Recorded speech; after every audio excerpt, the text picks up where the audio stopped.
They hear the president talking about inflation and they don't feel any better because he sounds like this. Do we have a soundbite, guys? Let's play Biden on inflation.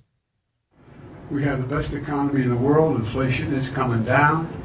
There's still too expensive, too much is expense, and a little bit of corporate greed going on too, nationwide. There's a little article written. You ought to get your connection to. It's called. It's about what's happened with the Snickers bars. Yeah. Snickers bars, you know that candy? Yeah. Well, they haven't raised the price of a Snickers bar. They just took 10% of it out. Oh boy. So should people be feeling better about inflation? Because notwithstanding how it was delivered there, the White House message is it's going down. Our plan is working. These rate hikes from the Fed have made money less available, and that's why we're getting inflation going down, down, down. Still not perfect, but you're welcome. Yeah, you know, Megyn, I look at the political narrative through the lens of an investor, and I've never made money in politics. I've made money with policy. My job is to figure out over the next 24 months what the policy looks like and then invest accordingly now, because the market looks forward, as you know, about 24 months. And so this is very difficult. But the challenge the incumbent has, let's look at it from both sides of the equation, trying to figure out, today I actually spent the morning going over our portfolios on the assumption that there's a 50-50 chance that there's going to be an administrative change. I don't think you can call it any better. I don't know how you would.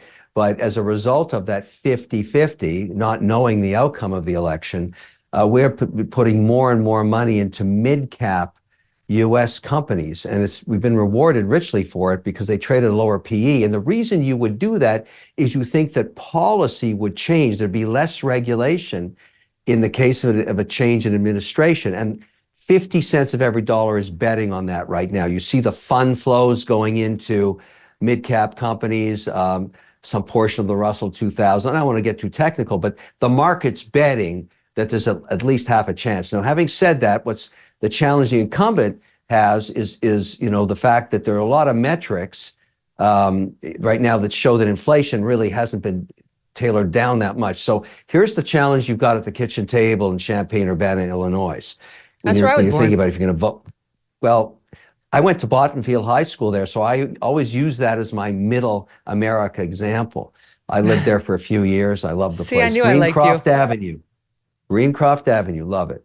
But good Midwestern children at heart. Yeah, but and by the way, I invest accordingly. It's interesting that a lot of the winter states are now emerging, like North Dakota, Oklahoma, West Virginia. I'd never gone there before, but now I'm putting money to work there because they're winter states versus loser states.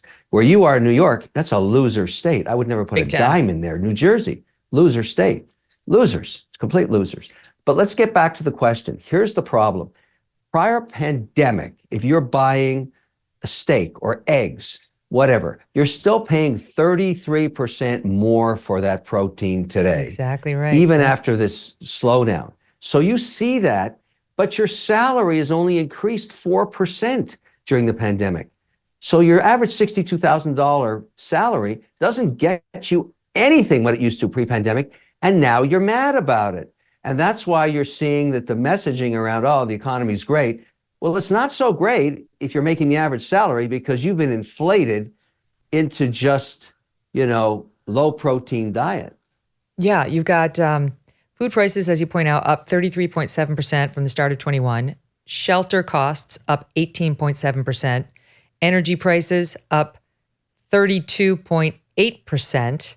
The cost of necessities and food, gasoline, rent, childcare remain far more expensive than they were just 1 year ago, reading here from a foxbusiness.com article, and pointing out that this is forcing Americans to spend about $650 more per month than they did just 2 years ago. So that's, to me, it seems like that's what's happening, where people, okay, you can look at the fact that inflation has come down since its peak about a year or so ago, but people are still suffering. They still have all these inflated prices. They don't have inflated paychecks, and they're still in the hole from the 2+ years they were dealing with even worse numbers. Well, you just nailed it. That's why the polling is what it is. You have 100% nailed it. That is the issue. Everybody feels it. Everybody. You can't escape it. That's the pain point in politics about inflation. We have never had a cycle like this. We've never had the Fed raise rates so quickly. It's stabilized at 550 basis points of terminal rate, which means your mortgage went from 3.5% to 7.75. That's a huge pain point. Food is up over 33%. You just said that. And gasoline, same situation. So it's everybody touches those every day, and they don't forget it when they go to vote. That's the challenge. So the other thing is people are in huge amounts of credit card debt. And, with these rates, it's a really scary thing.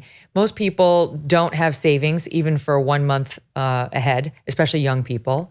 And they see these credit card numbers going like this right now. So what do you say to those people, Kevin, they don't see a way out right now? They're not sure what to do. You can't just, leave your job and find one that pays 33% more so you can match these prices, or you'd actually need more than that if you want to get yourself out of an existing hole and pay off your credit card debt. I mean, to those Americans feeling like, I'm not even sure where this is going for me, what's your message?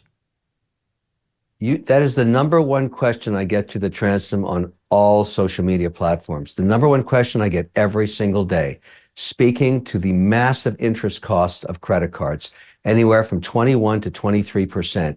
And everybody used them during the pandemic as sort of a safety blanket or a cushion, and now they're paying the price. So the only way to fix for that and to solve for it, you can't make 21% a year in the markets like you can with credit cards. That's why I own all those companies. I'm an equity shareholder in them, pretty well every credit card, because if you're dumb enough to actually carry a balance, you're going to pay me, which you shouldn't do. You shouldn't do. So here's how you fix it.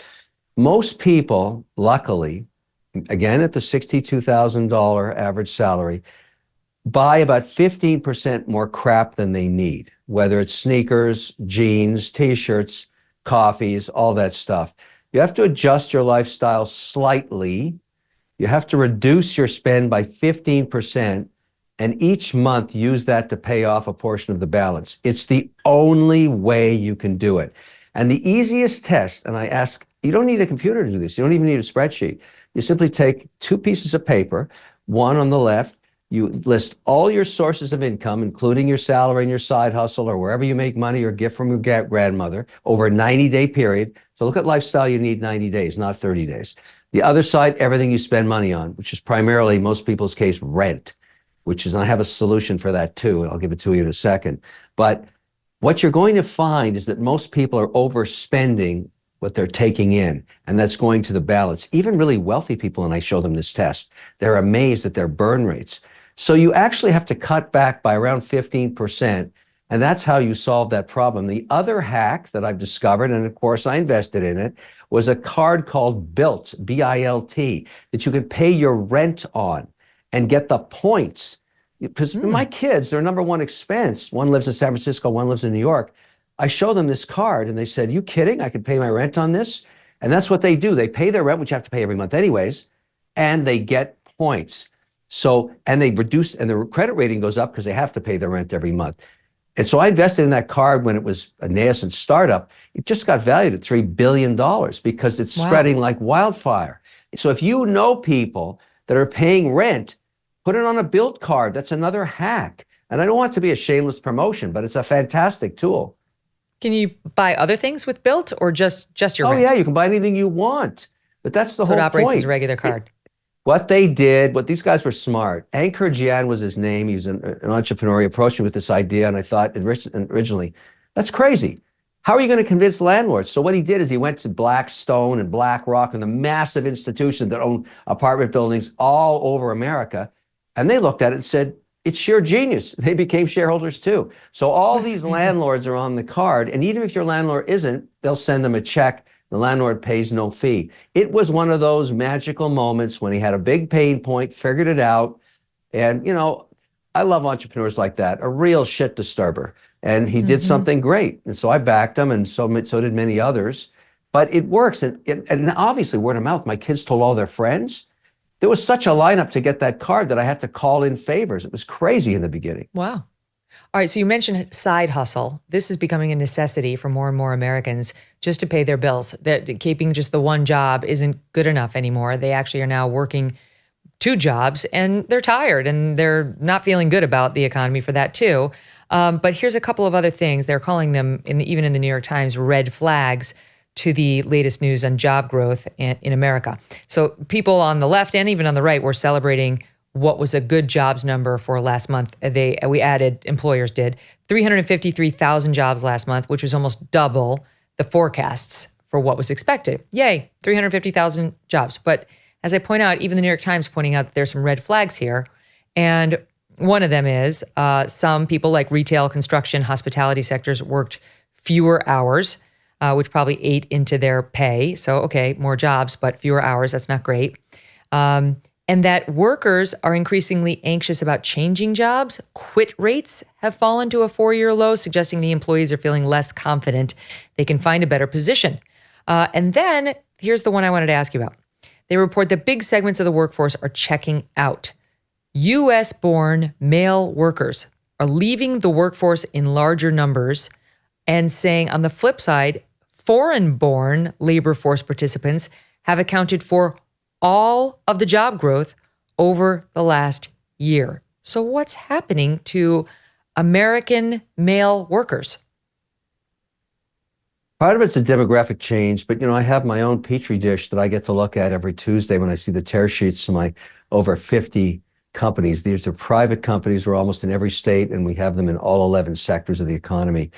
The first data point that really shocked me, we made the assumption post-pandemic that 15% of the workforce would remain working at home.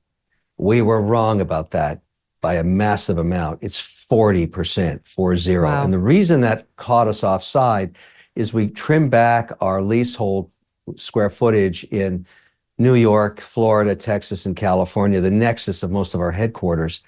And we were shocked at how many wouldn't be compliant. And so particularly in the areas of accounting, logistics, compliance departments, they used to sit in cubicles. They won't do it anymore. And very, very hard to get a lot of people that work in finance to sit at a desk anymore 5 days a week. And so we've had to be flexible with that. And other companies have tried to demand workforces back. They're having a very hard time, even in the engineering sector. And so as a result of that, when you're working at home and you're getting your job done on a project basis. So the way we work is, let's say you've got to get the audit report out by Friday at noon for the bank statement. We don't care when you do it. You can work at 2 a.m, watch Netflix all day. We don't care as long as you get your job done on time. But that has encouraged a lot of people to take on side hustles, particularly in setting up direct-to-consumer online sales about goods and services that they're passionate about. So you find a lot of these people are now running little Shopify stores. And I see this in my own sales force. And I see it in my management teams all the time.